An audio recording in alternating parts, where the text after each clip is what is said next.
You know, you summed it up really, really well. This is, the official kickoff to the campaign season, but it is more like some kind of political boot camp.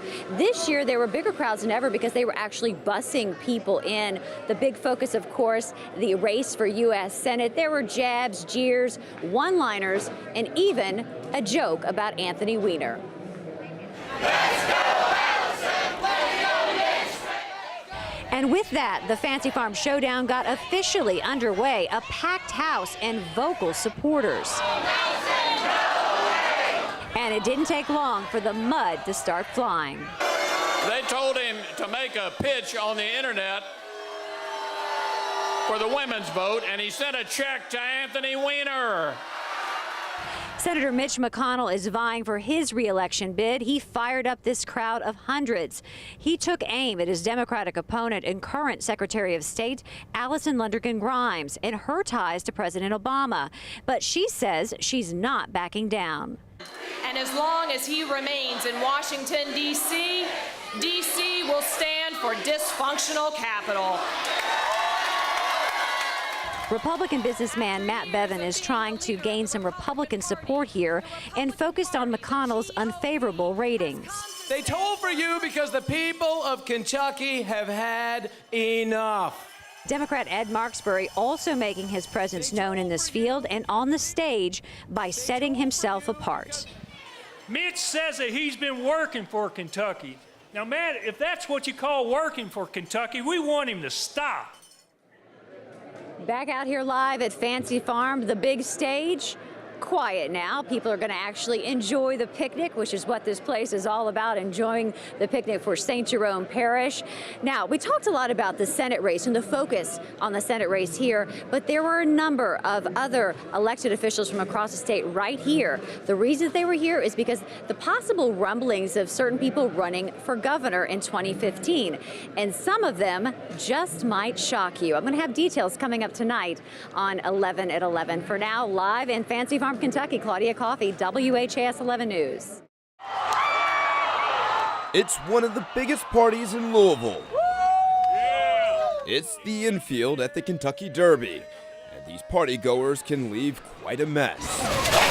It was nasty. It was like a junkyard. And somebody needs to clean it up. Not my favorite thing to do. It's like really messy. Not fun for a little kid like me, though. In the cold, rain, and mud, these volunteers, many from local high schools, picked up each and every piece of trash left behind at Churchill Downs. It's like really dirty, you know, like I see what our parents go through when we leave our house messy and stuff. It's like really hard work for us to do right now. All that trash that was left behind by the thousands of partiers here at Churchill Downs infield is basically all cleaned up by those volunteers within a matter of 2 hours. Bottles, chairs, hats were left scattered in every direction. And then just running through everything, we could find clothes.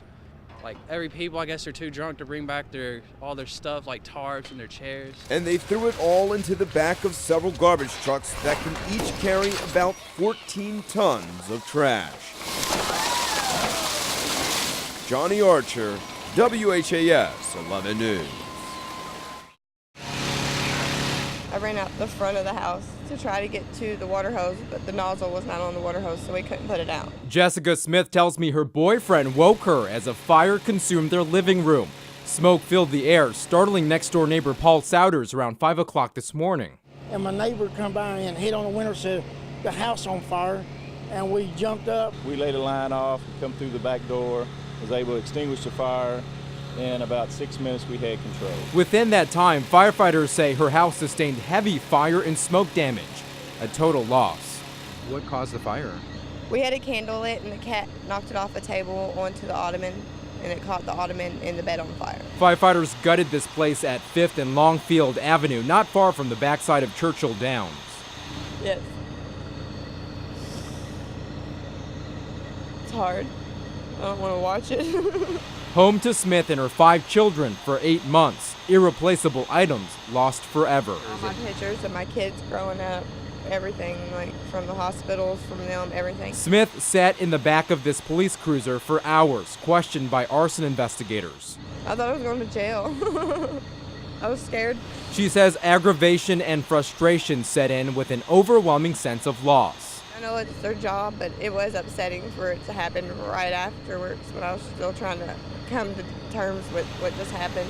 She was cleared of any wrongdoing and begins the healing process, finding food, clothing, and shelter with help from the Red Cross.